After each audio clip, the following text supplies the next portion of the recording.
237 মৌলভীবাজার 3 আসনে মোট 7 জন প্রার্থী মনোনয়নপত্র দাখিল করেছেন।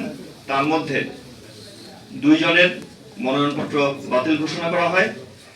একজন রেজিনা নাসের স্বতন্ত্র প্রার্থী, আরেকজন মোহাম্মদ ইলিয়াস ইসলামিক ফ্রন্ট বাংলাদেশ।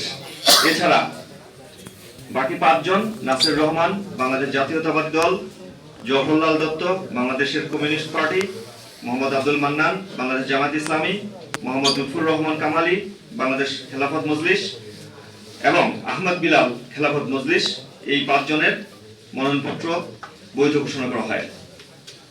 সর্বশেষ আসন 238 মৌলভীবাজার 4 মোট 9 জন প্রার্থী মনোনয়নপত্র দাখিল করেছেন। তার মধ্যে 2 জনের মনোনয়নপত্র বাতিল হয়। এর মধ্যে একজন হলো জালালউদ্দিন আহমেদ জিপু, আরেকজন হচ্ছে মুইদ আশিক চিশতি।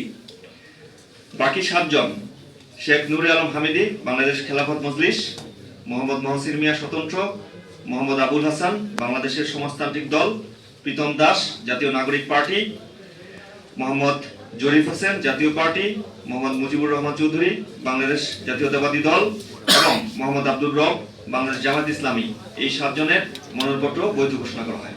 জামাত ইসলামী এই 7 জনের মনোনয়নপত্র বৈধ ঘোষণা করা হয়েছে। সকলকে অসংখ্য ধন্যবাদ।